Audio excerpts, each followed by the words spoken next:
Hay asentimiento, pasamos al cuarto intermedio. Testimonios de una guerra cuyos recuerdos permanecen vivos en la memoria de la gente de nuestro sur y en el corazón de tantos héroes que mantienen viva la memoria de tamaño sacrificio. Salgo afuera y veo que se baja la bandera argentina y se sube la inglesa. Justo en ese momento yo salí afuera. Y sí, un nudo en la garganta, un dolor, bronca. Bronca porque todos los que estábamos ahí estábamos dispuestos a morir ya. Yo jamás pensé que iba a volver, ya ni me interesaba y lo había descartado. Heridas que no cierran y el reclamo sobre una usurpación que aún persiste en pleno siglo XXI.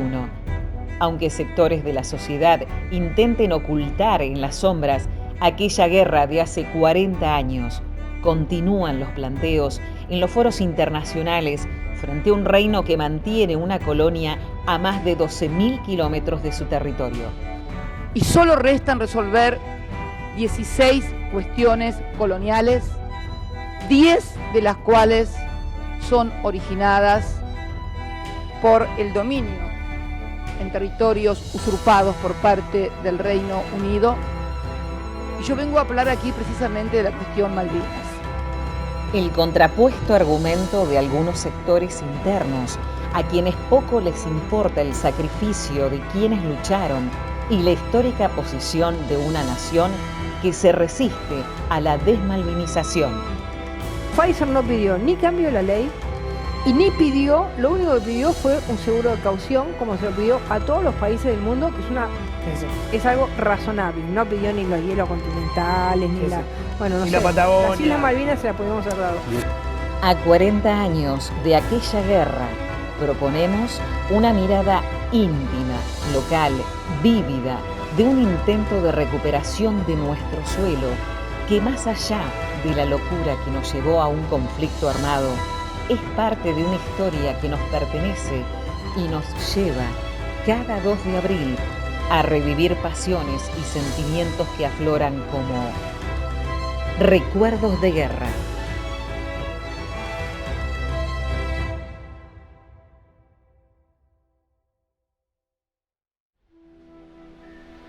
Fernando Alturria, veterano de Guerra de Malvinas, hoy por un año especial, 40 años ya de esta gesta. ¿Dónde lo encontró Alturria ese 2 de abril y cómo llegó a Malvinas? Yo estaba destinado en el Regimiento de Infantería 12 General Arenales, que estaba en ese momento estaba en la provincia de Corrientes, Mercedes. Nosotros nos enteramos a las 3 de la tarde, ¿no? Que salíamos de almorzar, íbamos a la formación de la tarde y ahí nos dicen que habíamos recuperado Malvinas. A veces se lo contamos a algún chico hoy y dice, ¿cómo se van a enterar tan tarde? Que actualmente uno se entera cosas que pasan del otro lado del mundo al instante. No, pero en esa época no había tantos medios ni redes sociales como para estar enterados. Y bueno, la alegría enorme, ¿no? Como todo el país. La sorpresa y otra era la alegría. Y por supuesto ahí nomás, como se conmemoró en todas, se festejó en todas las plazas de todos los pueblos, ciudades grandes, chicas, con una formación y a cantar nuestro himno. Todos juntos, y bueno, ya empezó todos los preparativos para la movilización, para venir venir al sur. No sabíamos dónde, nos dieron equipos que no conocíamos, que no sabíamos, que allá en Corrientes no hacían falta toda esa ropa de abrigo que nos daban, unos borcegués de media montaña, y salimos en tren hasta Paraná pasamos a Santa Fe, y el famoso avión sin asientos, el Boeing, salimos no sabíamos dónde, y bueno, caímos en Comodoro Rivadavia, ya ahí nos sorprendió, ya la primera impresión era el frío, ¿no? El frío y el viento. ese frío, como dice Andrés Fernández, su obra, desconocido. Nosotros no teníamos idea, veníamos de 30 grados acá a venir a la Patagonia, y estuvimos en Caleta una semana, y de ahí, bueno, veníamos para Río Gallegos, una marcha nocturna. Hay que imaginarse todo, camiones para 1000 hombres, con toda la logística, todo, era interminable esa columna de vehículos, y creo que a la altura de Firroy pegamos la vuelta y nadie sabía nada, habrán sido 2 de la mañana, llegamos, nos volvimos a Caleta, y a la mañana siguiente nos dicen que había llegado la orden que íbamos a operar en Malvinas, mi unidad iba a operar en Malvinas. En ese momento, alegría, porque decíamos con mis soldados, yo era jefe de 7 soldados, vamos al lugar donde está el problema, vinimos de tan lejos, y estábamos contentos. Y esa misma tarde nos fuimos ahí nomás, antes del mediodía nos fuimos a Comodoro, al aeropuerto, y ahí nomás, a la tardecita, ya está en Malvinas. Fue todo muy rápido, muy loco, así que, y bueno, y así fue la experiencia. Llegar a las islas nos recibió con un clima espectacular, y nosotros, tanto frío que hace acá, bueno, a la madrugada nos duró mucho, a la madrugada nos mostró la realidad, lo que era el frío y el viento, ¿no? Y lo que a uno se le voló la carpa, bueno, un desastre fue. Y allá en Corrientes, previo a enterarse de que se habían recuperado las Malvinas, ¿había conciencia? ¿Se hablaba en la fuerza de Malvinas? Malvinas siempre fue un tema de instrucción, ¿no? Para los soldados, para nosotros, todo era hablar sobre la soberanía de Malvinas, pero que nos agarró a todos de sorpresa, que nadie sabía. Nosotros estábamos en plena, a mí me ha tocado la parte de instrucción de la clase nueva que había llegado en febrero, 63. La 63, estamos en pleno instrucción, terminar la instrucción de su periodo básico, que se llama el entrenamiento básico del soldado. Por eso cuando hablan de que no tenían instrucción, tenían lo básico, y yo puedo dar fe de lo que hicimos nosotros, ¿no? en nuestra unidad, que lo instruimos bien, ¿no? Estaban bien instruidos, por lo menos para defenderse, saber defenderse. Después lo demás se aprende. En Malvinas lo aprendimos a la fuerza, ¿no? Y aparte la clase 63 fue mínima, porque no fue una pequeña parte, porque ese año allá en Corrientes se incorporaban por cuartos, o sea que de los 600 soldados que tenían que ingresar, entraron 150, 200, y después, bueno, la clase 62 fue la masa de los soldados que fueron a Malvinas, ya tenían un año de instrucción. Así que mi unidad, por lo menos, fue bien instruida, y aparte, yo particularmente instruí a mis soldados estando en Malvinas. Y ya te digo, nunca podemos instruirlo por un ataque aéreo, un bombardeo, sin las bombas ni los aviones, pero ahí nos entrenábamos en real, ¿no? Y ahí vi el valor y el coraje que pusieron mis soldados. Eso, la verdad que eso es mi mayor orgullo, de tener esos soldados que dieron todo a cambio de nada, no pidieron nada. Eso es lo que más siento orgullo, ¿no? De mis 7 soldados que me acompañaron, que combatieron al lado mío, y que me cuidaron como yo los cuidé a ellos, y gracias a Dios los 7 que estuvieron conmigo volvieron. ¿A dónde estuvieron destinados? Nosotros primero estuvimos en la zona, unos 40 kilómetros de Puerto Argentino, en la zona de Monte Challenger, y de ahí nos llevaron en modo por helicóptero, nos llevaron a la zona de Pradera del Ganso y Darwin, que es a unos 100 kilómetros de Puerto Argentino, y que está en el centro de la isla Soledad. Y ahí, bueno, fue la base del lugar de operaciones del regimiento. Fue uno de los lugares donde se combatió hasta más tarde. Ese el combate fue el primero combate que empezó el día 27 de mayo con un bombardeo infernal que nos volvieron locos. Ese 27 de mayo fue tanto la artillería de campaña, que es la de tierra, y la artillería de naval, los aviones, fue todo el día, nos volvieron locos. Y el 28 de mayo a las habrá sido entre la 1:30, tenemos, perdés la noción del tiempo, todos discutimos entre la 1:30, 2, y bueno, más ahí, largan el ataque terrestre, ¿no? Nos atacan las primeras líneas, nosotros nos sorprendieron y a veces uno dice que ellos pensaron que era fácil, por eso atacaron ahí, nos atacaron a nosotros porque pensaban tener una victoria urgente. El gobierno inglés necesitaba una victoria urgente en tierra, porque estábamos hundiendo muchos barcos, la opinión pública británica se estaba tirando en contra, y tenían que tener un triunfo en tierra rápido. Y ellos pensaron que no iban a pasar por arriba sino más. El jefe, inclusive el jefe de ellos, que murió en el combate, él decía que a sus oficiales que a las 6 de la mañana quería tomar té en Pradera del Ganso. O sea que si atacaron a las 2, en 4 horas nos limpiaban, yo qué sé, nos derrotaban. Y bueno, fue de esa 2 de la mañana hasta la noche del 28, fue todo el día, y que fue la única vez que los ingleses atacaron de día, siempre fue de noche.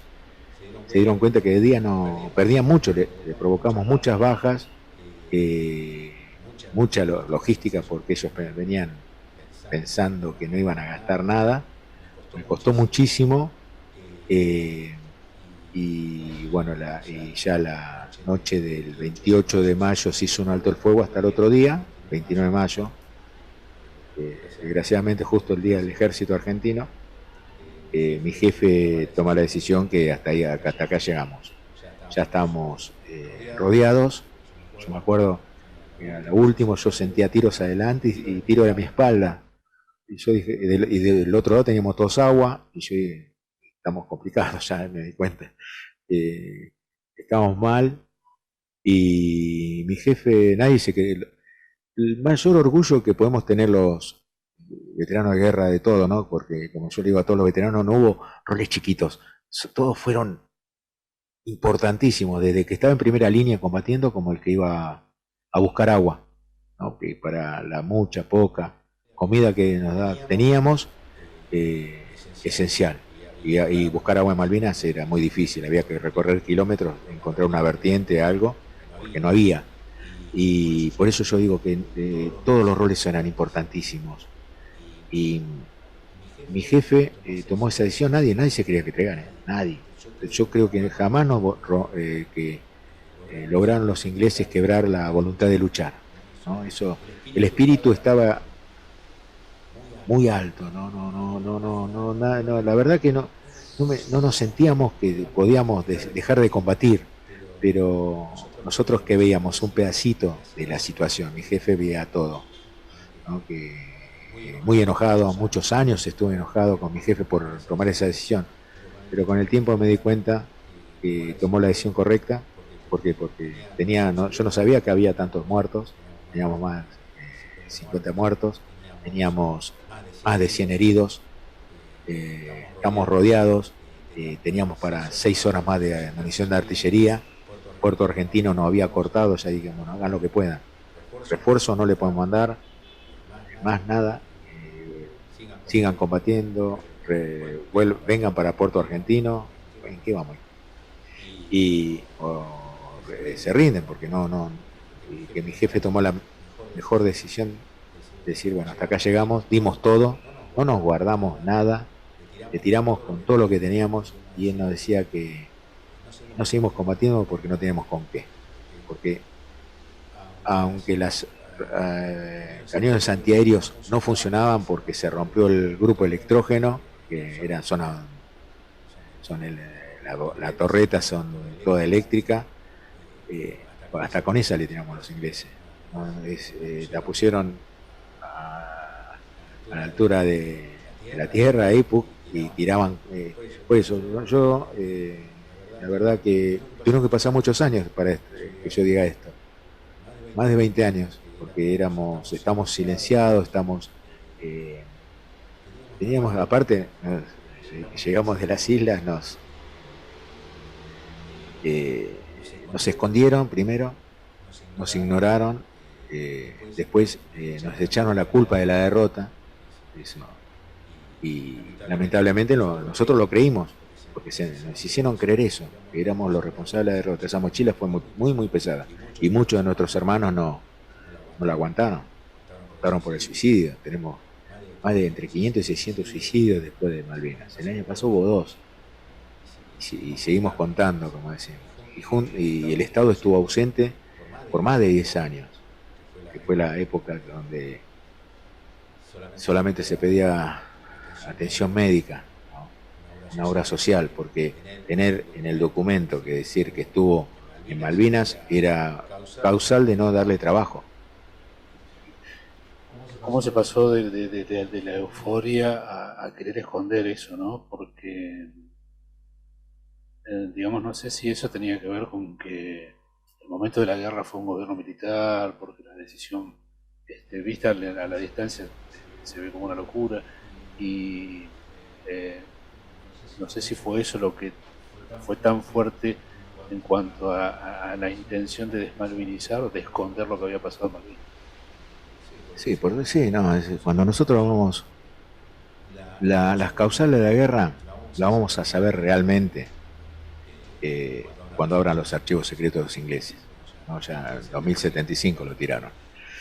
Decir que fue una decisión de un general borracho para perpetuarse en el poder, es muy liviana esa conclusión, porque no, porque para hablar de la guerra de Malvinas tenemos que trasladarnos allá al 82, no solamente la situación político, económico, social de la Argentina, sino a nivel mundial, que sabíamos que estaba la Guerra Fría entre Estados Unidos o la OTAN con el Pacto de Varsovia, estaba en su apogeo con un gobierno de derecha como era el de Reagan, y sabiendo que en Latinoamérica había todas dictaduras, y todas aquellas decisiones importantes la tomaban con la venia del país del norte. Me parece muy difícil que el gobierno de la Junta Militar haya tomado una decisión unilateral, decir que iban a tomar Malvinas y no iba a pasar nada. Yo creo que el país del norte dio una venia, no directamente de las primeras líneas, sino de líneas inferiores, que dijeron: vayan, nosotros vamos a ser neutrales, no se va a alargar, Inglaterra está en una recesión terrible, no se va a jugar, y le hicieron entrar como un chico a la Junta Militar de recuperar Malvinas, que también, si no se recuperaba Malvinas, creo que estando un gobierno militar o un gobierno democrático, con el ultimátum y las amenazas que nos hicieron antes los ingleses, de 2 de abril, no hay que olvidarse que el problema del conflicto de Malvinas empezó el 19 de marzo, por eso nosotros comenzamos la actividad el 19 de marzo. Claro, las fábricas y las minerías que se tomaron en la zona de las Rías. Claro, la chatarrero de Davidoff, dicen que por eso la historia es que ellos no hicieron una bandera argentina, los que buscaban el conflicto eran los ingleses, y hay muchas casualidades. Yo la verdad de las casualidades no creo muy poco, yo creo causalidades. Justo había el doble de efectivos militares en las islas, justo. Estaba reunido el gobernador con el jefe de las fuerzas en las islas permanentemente, provocaron el conflicto con los obreros de Davidoff, y después, claro, llega cuando los ingleses amenazan a la Argentina con que si no firmaban no hacían como un pasaporte los obreros de Dadidov allí en las Georgias, iban a ser expulsados. La Argentina se hizo todos los trámites y todo según los convenios que estaban con Inglaterra en ese momento. No necesitaban otro papel que firmen, porque también si le hacíamos firmar le damos la razón que tenían soberanía a ellos. Después el ultimátum es un ultimátum que si no lo haces te los echo, y la Argentina no podía, siendo militar, un gobierno militar o civil, permitir que ciudadanos argentinos estén en peligro de ser expulsados por los ingleses de un territorio que está en litigio y que habíamos cumplido con todos los requisitos. Por eso la causal de la guerra tenemos que buscarle, mucha tela que cortar, hay que tener más información y no ser tan livianos como para decir que fue una decisión como te decía, de un general borracho. Sí, es como que todavía queda, o falta mucho hablar de todo lo que llevó a Malvinas, porque hablamos a partir del 2 de abril, pero hay un antes, hay un durante y un después. Y sí, como decía, o sea, los generales formados en West Point o en la Escuela de Guerra de los Estados Unidos, con la relación que mantenían, es bastante complejo decir, o demasiado simplificado, decir que fue una decisión solamente que responde a un hecho de locura. No, sí, no hay duda, ¿no? Si, para colmo, para Estados Unidos, las dictaduras estaban agotadas ya. Si no hubiese ocurrido lo de Malvinas, a los pocos años ya también se iban a ver una apertura democrática en toda Latinoamérica. Por eso, después de Malvinas, que adelantó, ¿no?, la vuelta definitivamente de la democracia a nuestro país, ahí comenzó cuando hablamos de desmalvinización. Vino un politólogo francés, Alain Rouquier, donde le propone le dice a la Junta Militar primero y después al gobierno del doctor Alfonsín, que había que desmalvinizar. Ahí salió para desmalvinizar la Argentina, porque Malvinas era como una piedra para la reinserción en la comunidad internacional de nuestro país.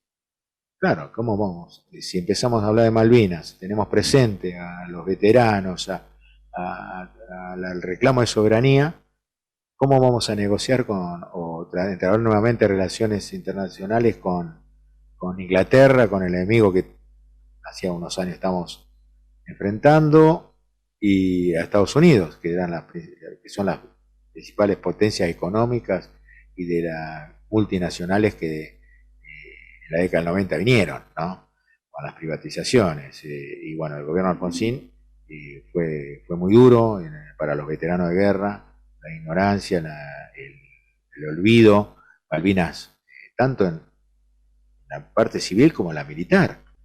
En la militar, que es el lugar donde uno menos espera que lo van a atacar, ¿no? Fue muy duro para los que estamos en actividad, que los propios camaradas nos desprecien, o decir, ¿qué pasa? ¿Cómo hiciste? ¿Cómo te fue? No, nosotros decíamos, hablamos Malvinas, ¿qué habla de Malvinas si ustedes la perdieron?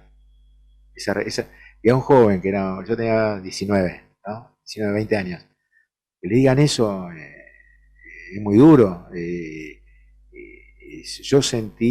Yo tuve suerte por tener una familia, mi viejo, mi vieja, mis hermanos, mis amigos. La contención que le faltó a tanta gente. Mi esposa, después que al poquito tiempo conocí a mi esposa, yo tenía algo por qué vivir, ¿no?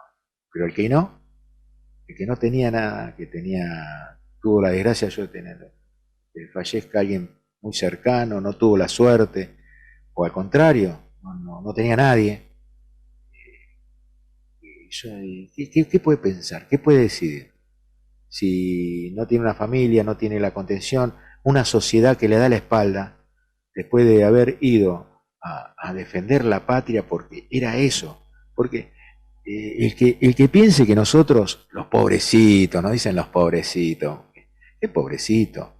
Nosotros nos tomamos la responsabilidad de defender la patria, porque si no, ¿cómo aguantamos 74 días, pues nosotros en la Patagonia sabemos lo que es estar afuera, mojado, que no estamos mojados un día, estamos mojados hoy, mañana, la semana que viene, el mes siguiente seguíamos mojados, viviendo en carpa, viviendo en pozos que entraba agua. ¿Quién combatió con los ingleses? ¿Quién le provocó tanto daño? ¿Quién provocó el respeto que nos tienen los ingleses como soldados? Si no era por ese amor a la patria, porque no era una palabra hecha, era así. Porque si no, no tenemos... alguien me dé una explicación cómo esos jóvenes, no chicos, yo no vi chicos, esos jóvenes aguantamos tanto y miramos a los ojos al enemigo y le dijimos, acá estamos y vamos a luchar hasta lo último. Y hicimos eso. Y acá tenemos, el cuadro que tenemos acá demuestra que muchos hicieron ese juramento, ¿no? El juramento de defender hasta perder. Ellos lo cumplieron. La verdad es, por eso, en esta campaña de desmalvinización fue eso, fue no hablar de ellos, no hablar de ellos. Eso fue lo más duro para nosotros.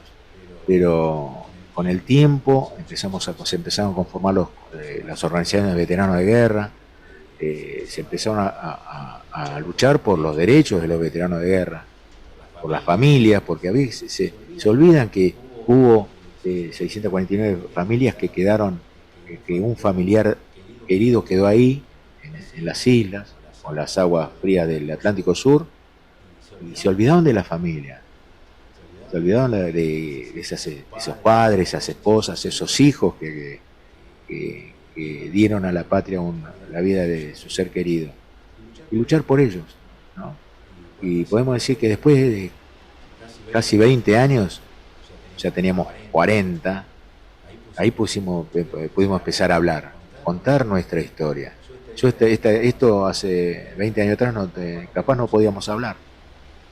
Hoy lo podemos hacer, hoy te puedo contar muchas cosas, no todas, muchas cosas de las que vivimos, ¿no? Y lo que sentimos, porque nos prohibieron estar enojados, porque si estamos enojados, mira, déjalo loquito, llorar, miren, ¿cómo no vamos a perder las islas si viven llorando?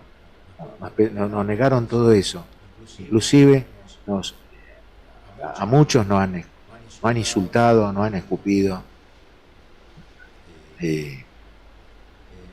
No acá, guarda que tengo que hacer la salvedad acá, que yo cuando llegué allá en el 89, que elegí vivir, y si Dios quiere morir en esta tierra,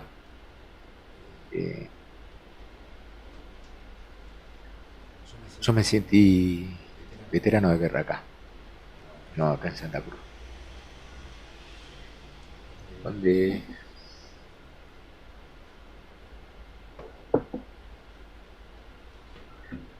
Donde la gente me lo hizo sentir. Un 2 de abril, que venga alguien y me abrace, me dice gracias. Yo decía, no entendía. Estar en Buenos Aires del insulto, venir acá, que me abracen. Y por eso es una de las tantas causas que elegí quedarme a vivir acá, consolidar mi familia acá,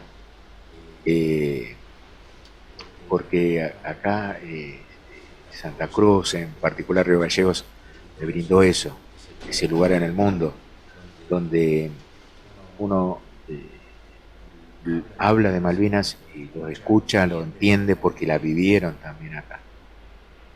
Esos jefes Manzana, esas enfermeras de Cruz Roja, Defensa Civil, tantos habitantes de acá que hicieron tantos sacrificios y se quedaron, ¿no? Porque se podrían haber ido para el norte, pero muchos, la gran mayoría se quedó acá a cuidar, a defender este pedacito de patria y es muy valioso y había que resaltarlo, ¿no? Por eso yo creo que Santa Cruz me dio todo, me dio eso, me sintió sentirme orgulloso de ser veterano. Fernando, gracias por lo que hicieron y gracias por este tiempo con nosotros. No, gracias a ustedes porque como yo siempre que hablamos de Malvinas, estamos malvinizando y nos acercamos un poquito más. Ahora nos queda eso, ¿no? Que las futuras generaciones tomen esta bandera, que es la bandera, una bandera que es la bandera celeste y blanca, la única bandera que nos guía y que vale morir por ella. Tomen esta bandera y sigan continuando